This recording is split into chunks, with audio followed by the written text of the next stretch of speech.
bom dia a todos, feliz sábado. Bastante alegria que a gente podemos reunir mais um sábado, onde juntos nos encontramos aqui para louvar o nome de Deus. E eu agradeço sempre a Deus pelo que Ele tem feito por mim, pela minha família. Agradeço a Deus pelas bênçãos que Ele tem derramado sobre a nossa igreja. Oro a Deus para que nos ajude a concluir a construção e reforma da nossa igreja.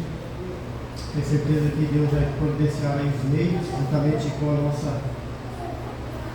a forma nossa de colaboração também, para que um dia a gente possa estar louvando a Deus na nossa igreja.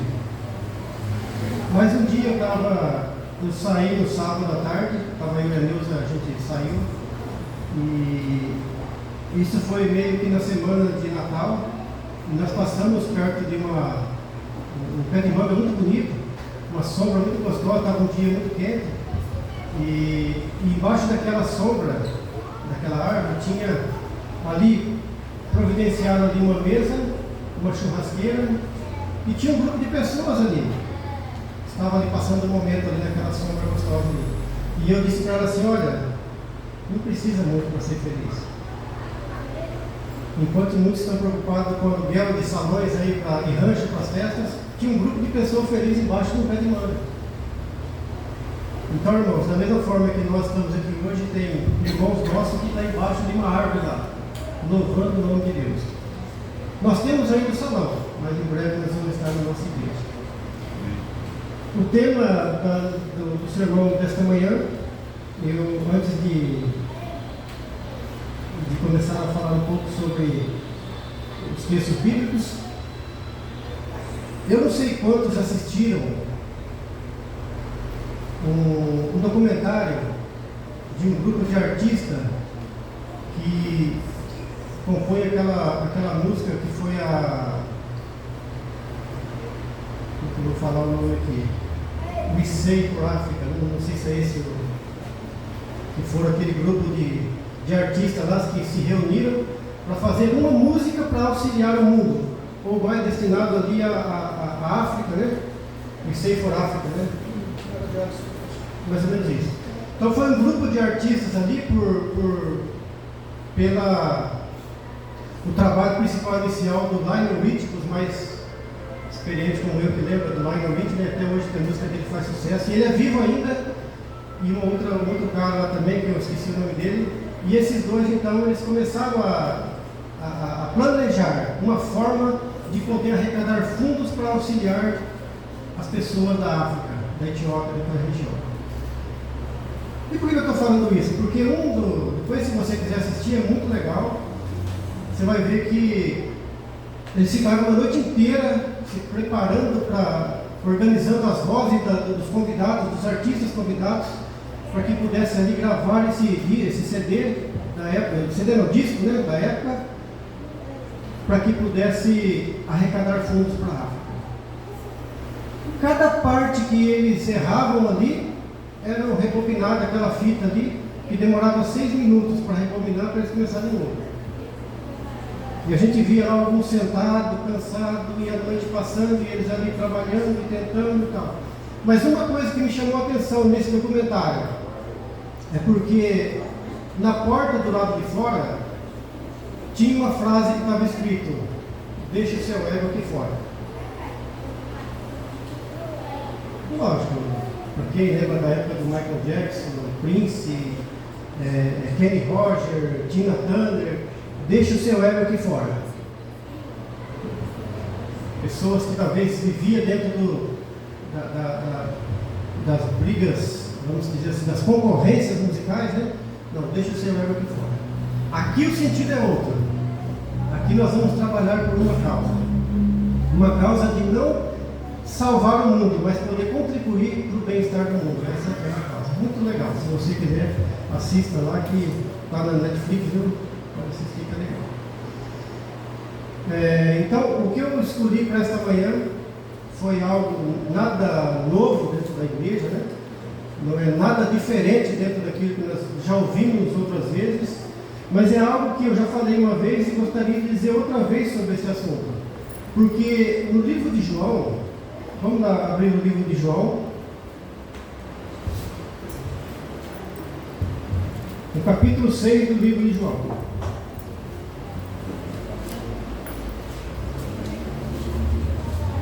Capítulo 6 do livro de João.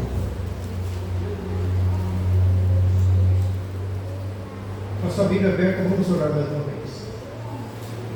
Querido Deus, mais uma vez te damos louvores por nos dar condições de poder estar aqui nesta manhã, onde juntos decidimos estar aqui para falar, ouvir sobre a tua palavra. Prepare nossa mente, nosso coração, que nós abrimos a santa palavra, o Senhor ilumine para aquilo que vamos falar aqui nesta manhã.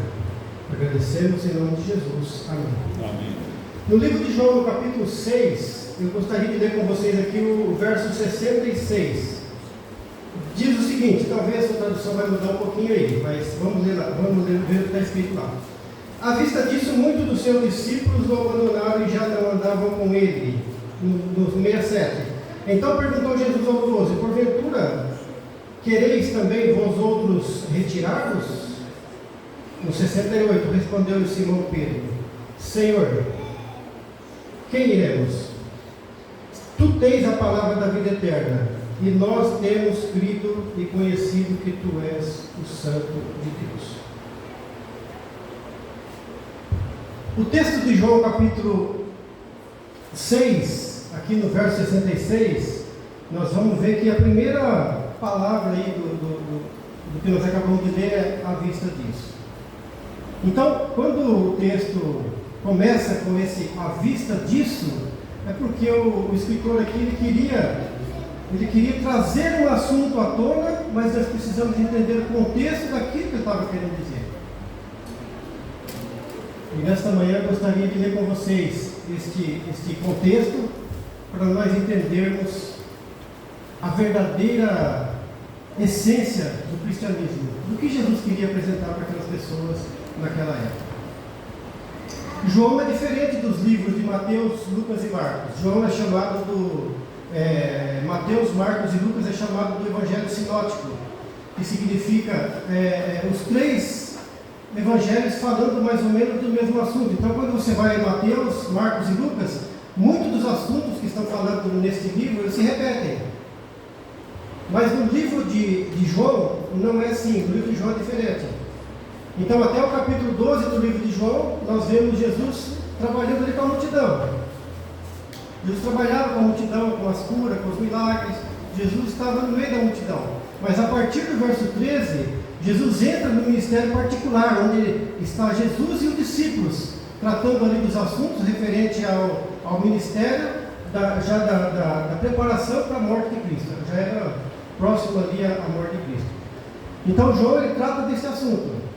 E no capítulo 6, então, nós estamos falando sobre o evangelho público. Era onde Jesus estava com quem? Com a multidão. E ali no capítulo 6, no verso 1. Pode deixar aberto aí, João, em capítulo 6, que é o capítulo que nós vamos tratar. Capítulo 6, verso 1, diz o seguinte: depois dessas coisas, atravessou Jesus o mar da Galileia, que é de Tiberíades. Seguia-o numerosa multidão, porque tinha visto os sinais que ele fazia na cura dos enfermos. Então, subiu Jesus ao monte e assentou-se ali com os seus discípulos. Ora, a Páscoa, festa dos judeus, estava próxima. No verso 5, então Jesus, erguendo os olhos e vendo que grande multidão vinha ter com ele, disse a Filipe: onde compraremos pães para lhe dar de comer? Mas dizia isto para o experimentar, porque ele bem sabia o que estava para fazer. E Filipe então responde: não lhe bastaria 200 denários de pão para receber cada um o seu pedaço? Mas um dos seus discípulos, chamado André, irmão de Simão Pedro, informou Jesus: está aí um rapaz que tem 5 pães de cevada e 2 peixinhos. Mas o que isso é para tanta gente? Bom, vamos dar uma paradinha aqui. No monte, Jesus então, erguendo os olhos, ele olha para uma multidão que está vendo onde Jesus estava. E quando Jesus olha para a multidão, ele olha não só para a multidão, mas olha o quê? Para a necessidade da multidão.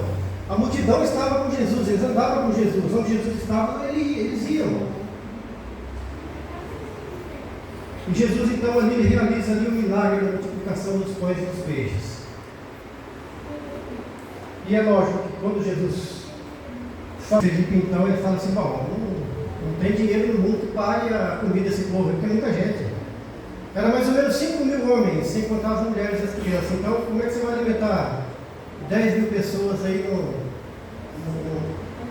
no momento inesperado, sem nenhum tipo de preparativo?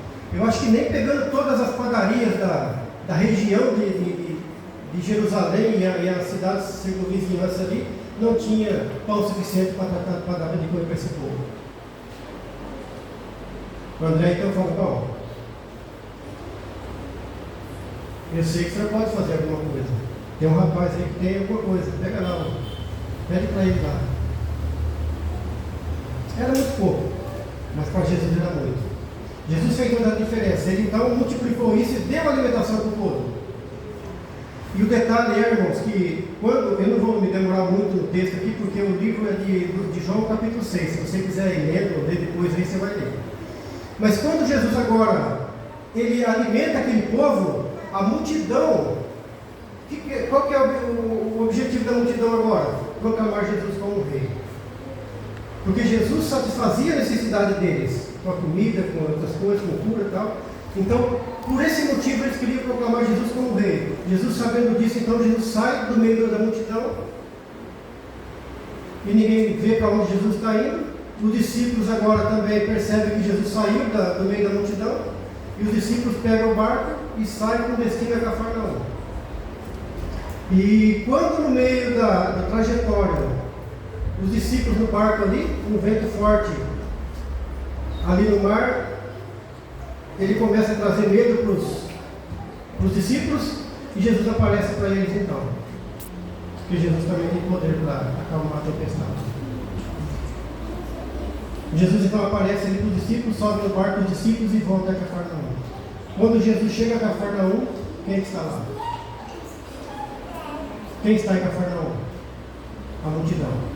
Você vai ver o texto que a multidão está ali.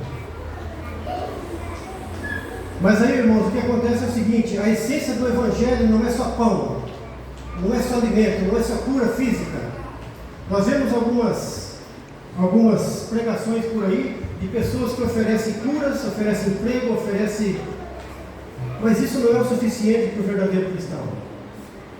O verdadeiro cristão, ele vive diante das coisas que o mundo do pecado nos oferece, mas ele anda com a cabeça erguida, porque nós reconhecemos quem é o nosso Senhor. Aquela multidão, eles estavam atrás de Jesus porque eles queriam as coisas materiais oferecidas por Cristo.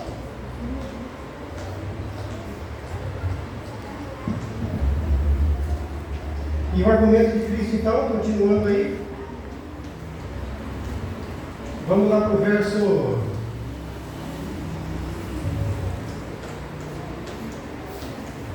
33. Não, desculpa, no verso 31. No verso 31 diz o seguinte: nossos pais comeram o maná do deserto, como está escrito, deu-lhe comer o pão do céu. Replicou Jesus: em verdade vos digo, não foi Moisés quem vos deu o pão do céu. O verdadeiro pão do céu é meu Pai quem vos dá. Porque o pão de Deus é o que desce do céu da vida ao mundo. Então lhe disseram: Senhor, dá-nos desse pão.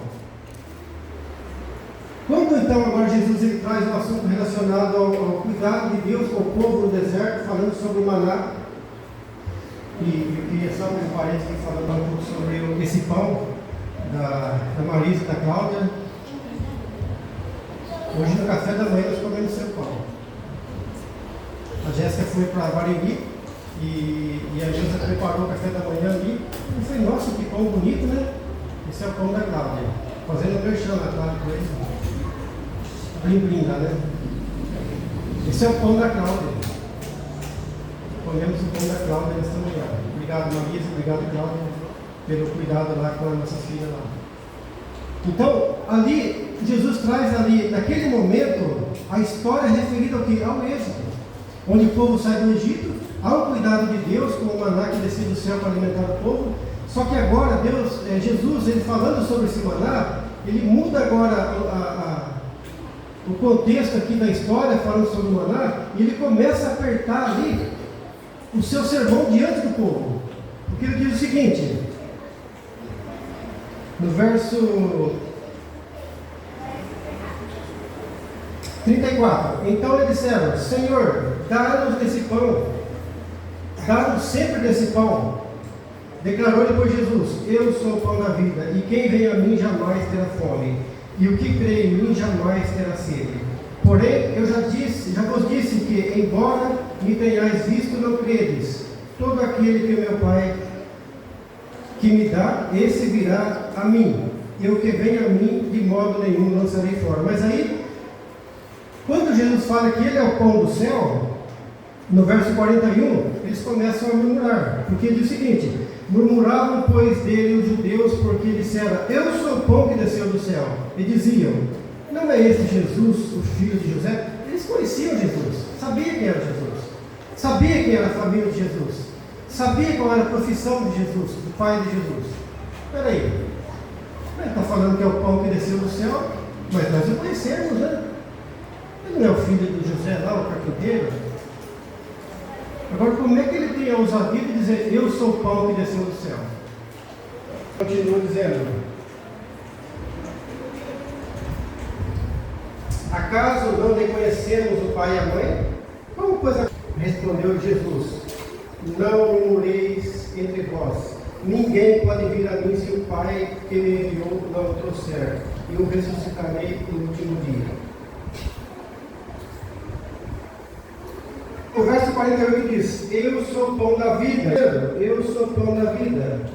Vossos pais comeram maná no deserto e morreram. Este é o pão que desce do céu, para que todo o que nele comer não pereça. E 51, eu sou o pão vivo que desceu do céu, e se alguém dele comer, o pão que eu darei pela vida do mundo é a minha carne. Disseram, pois, os judeus entre si, dizendo, como pode este dar-nos de comer da sua própria carne?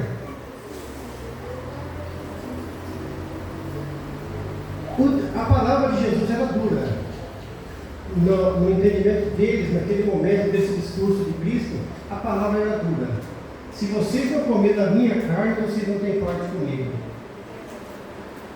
Nós vemos que na celebração de uma Santa Ceia, nós comemos ali o pão, simbolizando o corpo de Cristo, e o suco representando o sangue de Cristo. E Jesus agora, naquele momento, disse para o povo, se vocês não comerem da minha carne e não beber o meu sangue, vocês não têm parte comigo. Era duro demais.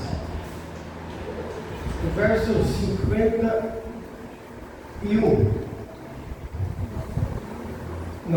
52. Disputavam, pois, os judeus entre si, dizendo, como pode ser esse dar-nos de comer o pão a sua própria carne? Respondeu Jesus, em verdade vos digo, se não comeres da carne do Filho do Homem e não beberes o sangue, não tem partes comigo, não tem vida em vós mesmo. Quem comer a minha carne e beber o meu sangue, tem a vida eterna, e eu ressuscitarei no último dia. A multidão, então, não aceitava o discurso de Cristo. E no verso 55, no 56, quem comer a minha carne e beber o meu sangue, permanece em mim e eu nele. E assim como o Pai que vive me enviou, e igualmente eu vivo pelo Pai, também que de mim se alimente por mim viverá. Este é o pão que desceu do céu, em nada semelhante àquele que os nossos pais comeram. E por isso então a multidão que está com Cristo agora, eles saem da presença de Cristo, porque eles não suportam o discurso de Cristo, e saem então da presença de Cristo. Contudo, morreram, quem comer este pão viverá eternamente. Essas coisas disse Jesus, quando ensinava a sinagoga de Cafarnaum. Então, eles não aceitam. E às vezes, irmãos, eu fico pensando, né? Eu já tive dois sermões aqui que o Zé Carlos pregou aqui. O Zé Carlos diz assim, talvez a igreja ache que eu estou sendo duro demais. Esse último de quarta-feira, né? Às vezes você não pensa que eu estou falando coisa, eu estou sendo duro demais. Sabe, irmãos, que às vezes a gente precisa usar a palavra de Deus como é a palavra de Deus, dentro do contexto da palavra de Deus. Nós não podemos ficar aí pregando e nem frequentando culto onde as coisas servem para nos agradar o nosso ego. Você não encontra em nenhum capítulo da Bíblia momentos em que Jesus implora para que as pessoas o sigam. Jesus não implorava para as pessoas seguirem. Jesus era real naquilo que ele estava querendo dizer.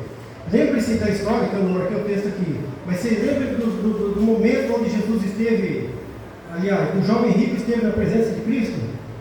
O jovem rico chegou lá com todo um argumento montado para Jesus, que como é que eu vou para o céu? Ah, isso, tudo isso tem feito. Então eu vou para o céu. Bom, então fala uma coisa que falta. Vende o que você tem e dá para o pobre. E a Bíblia diz que Jesus, o jovem rico saiu da presença de Cristo e não voltou. Você não vê Jesus atrás dele, não, peraí, vem aqui, vamos conversar. Vem aqui, não é bem assim, vamos trocar uma ideia aqui, talvez você não entendeu direito. Não, irmãos, se tem alguma coisa dentro da igreja que não nos agrada diante da palavra de Deus quando é dita, se nós não estamos felizes com isso, tem que sair da igreja para fazer o quê? Se não aceitamos os conselhos de Deus para a nossa vida, por que nós vamos ir para a igreja então? Se você for ao médico, chegar lá, o médico falar para você, olha, é o seguinte, você precisa de usar essa medicação aqui para que você seja curado. Ah, mas eu não vou tomar não, doutor. Então vai cura. O que você está fazendo aqui? Eu estou aqui para te ajudar. Você quer ajuda? Não quer? Não. Jesus não passava a mão na cabeça de ninguém. Não implorava para ninguém seguir, porque Jesus não precisa de servir como um rei. Ele só queria da pregação. Nós devemos colocar Cristo no centro e mostrando Cristo como o único que, por meio do seu sacrifício, tem direito de que meus louvores sejam levados a Ele, agradecendo a Ele pelo que Ele fez por mim.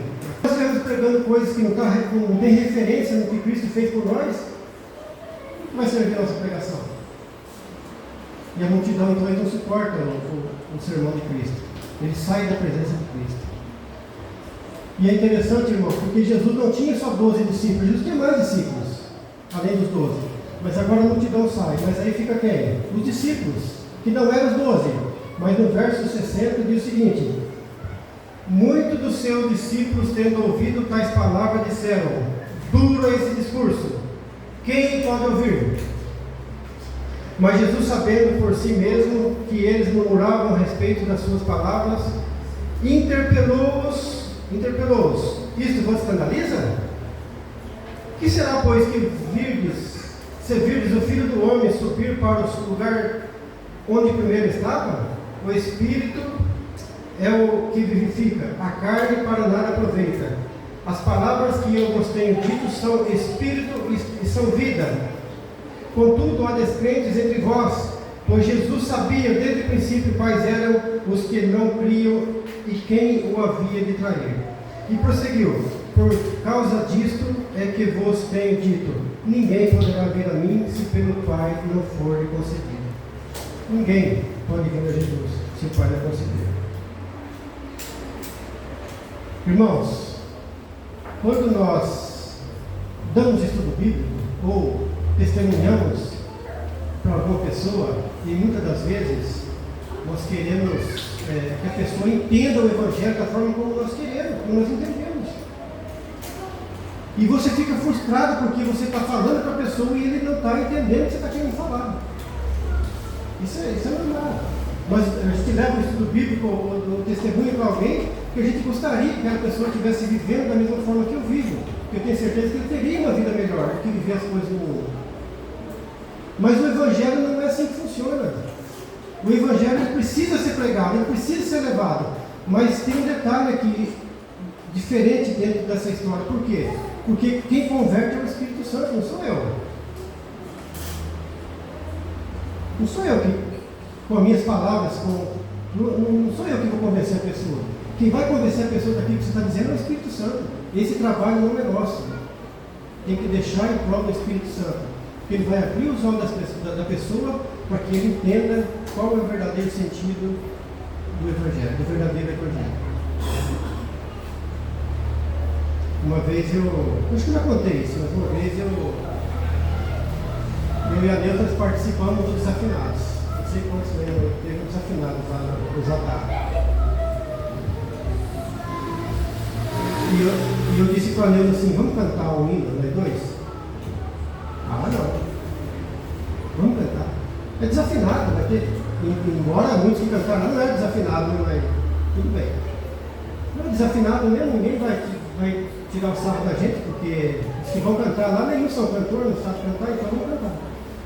E a Jéssica, então, ela preparou um hino lá, falou: vou ajudar vocês. Aquele hino lá de.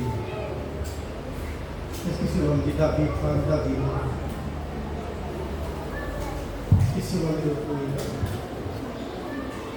E a Jéssica preparando: mãe, pai, vocês têm que cantar, pai, como se vocês fossem Davi. Vocês têm que ter em mente que vocês estão de frente de um gigante. Mas por trás vocês têm a confiança no grande Deus. Então vocês têm que vivenciar a história. Sabe aquelas novelas de cena onde você vê o personagem chorando e tal. Tudo encenado, né? Você tem que se envolver com a história, você tem que ser Davi na história. Tá bom. Começamos a ensaiar. Mas não dava certo. Não dava. Enfim, nós cantamos. Aí, irmãos, e isso passou. Um dia, a gente estava, eu não sei qual que era o assunto, mas a gente estava numa reunião de comissão. Não sei o que era o assunto.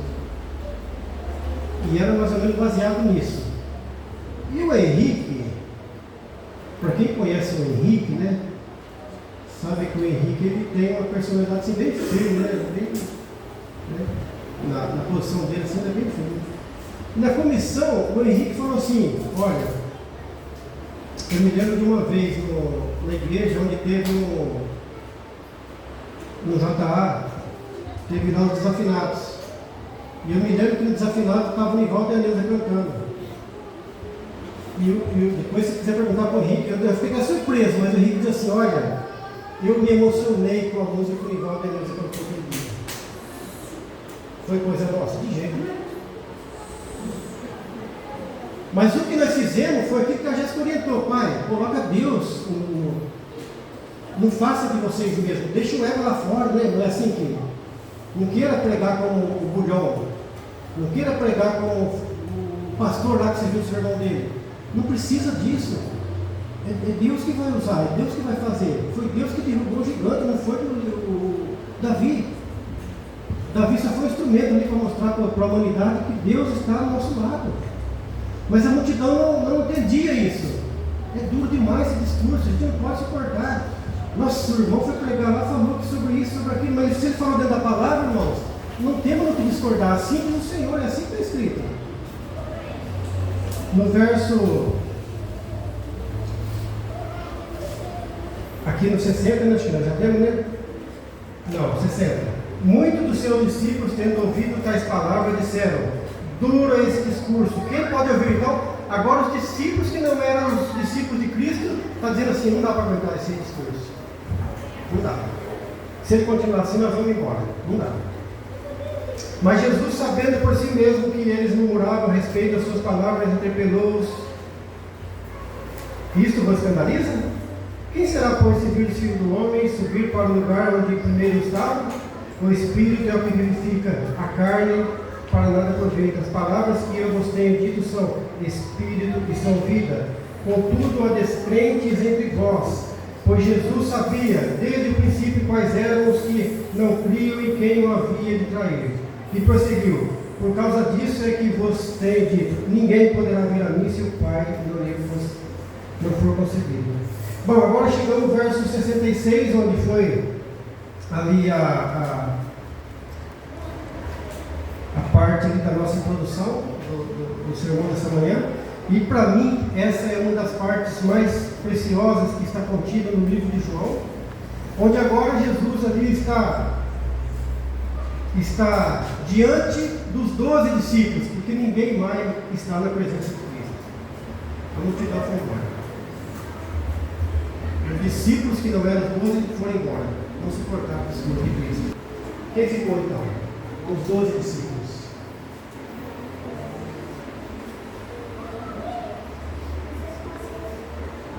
E é interessante, irmãos, que os 12 discípulos ficaram na presença de Cristo. Mas agora Jesus olha para os 12 discípulos e faz uma pergunta para os discípulos: pergunta que Jesus faz para os discípulos é a seguinte: e vocês? Não vai embora também? Não vai embora também? Todo mundo foi. Você quer ir embora também? Eu creio que Pedro, pela idade de Pedro, segundo Rodrigo Silva, diz que Pedro era o mais velho do grupo. Os outros discípulos eram mais jovens. Pedro tomava frente muitas vezes por ser o mais velho do grupo. Pedro então ele toma agora a palavra, representando os 12 amigos: olha, Senhor, nós não vamos embora. Ou seja, em outras palavras, Senhor, se não estivermos na tua presença, não tem para onde ir. Essa é a essência das maravilhas do Evangelho. Qual que é o sentido que faz na minha vida como cristão se Jesus não estiver na minha vida?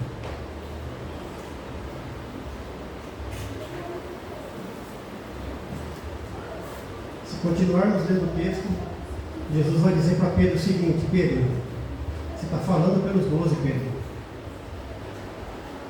Você tomou a palavra, você está representando os 12, mas eu quero dizer para você que você pode falar só pelos 11, porque um que está no meio de vocês é do diabo, é diabo. Estava se referindo a Judas, né? Eu sei, Pedro, que o seu desejo é que nem a multidão estivesse aqui, os discípulos estivessem aqui. Eu sei que você gostaria que estivesse aqui, mas eu quero dizer para você uma coisa: tem um no meio de vocês aí que não faz parte do nosso grupo. Que coisa triste. Tantas oportunidades para Judas, mas segundo as profecias já mostrava ali o traidor, né? O valor da traição, o que Judas faria. Ninguém sabia ainda quem era o traidor, porque Jesus não era como eu, né, que às vezes aponta a pessoa, né? Ele não apontava ninguém, ele deixava as coisas acontecer como está na palavra. Então, irmãos, a pergunta que eu faço para nós essa manhã: e você? Não quer ir embora também? Vale a pena servir a Deus ou... não, vou continuar com as coisas da minha memória e tal.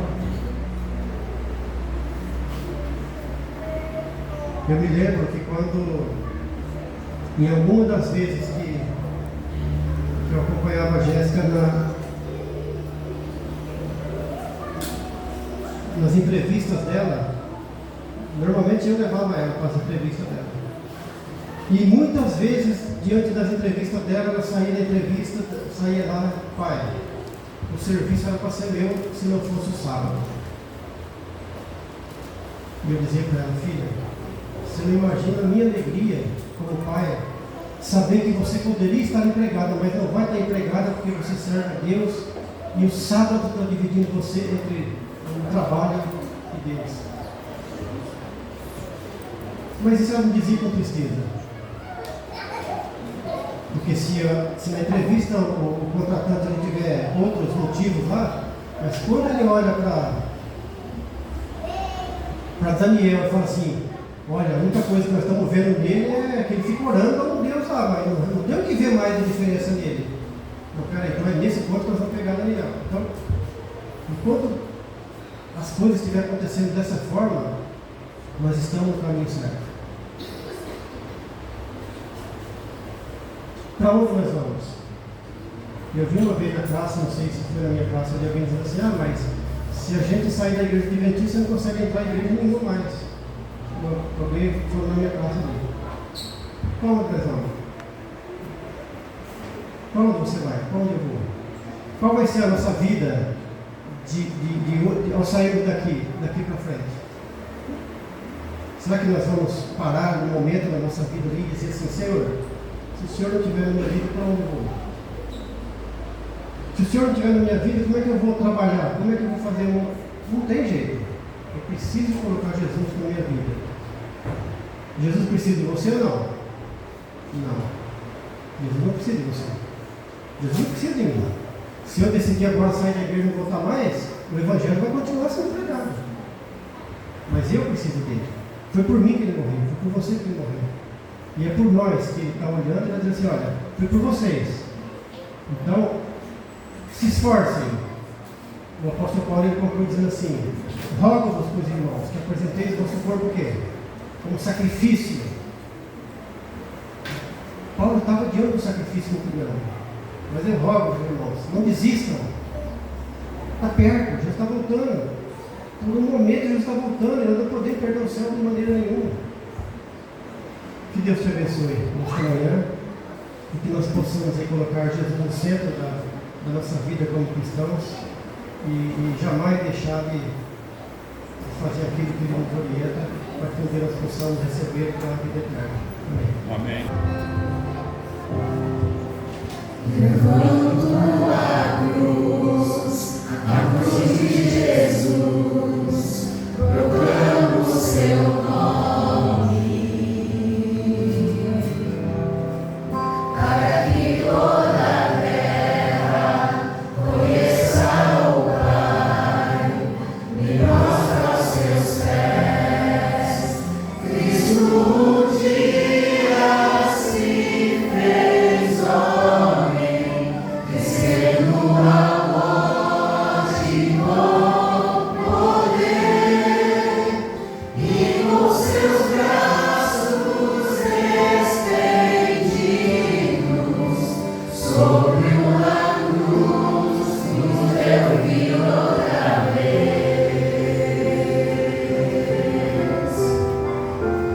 Rei vitorioso, Cristo Jesus, Filho de Deus, nós estamos aqui, não por direito nem mérito algum. Na cruz nós somos resgatados.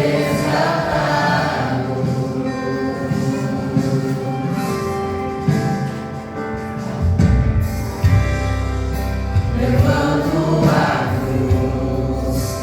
cruz de Jesus, proclamo o seu nome, para que toda a terra conheça o Pai, me prostra aos seus pés. Cristo um dia se fez homem, descendo a morte com poder, e com seus braços estendidos sobre uma cruz nos deu vida outra vez.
cruz de Jesus, proclamo o seu nome.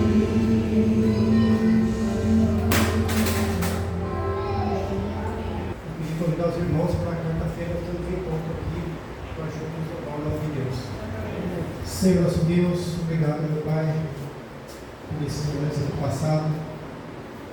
Obrigado porque a tua palavra muitas vezes nos traz esse futuro para a nossa vida, mas nós sabemos que essa pureza é para que nós entendemos a verdadeira essência do Evangelho.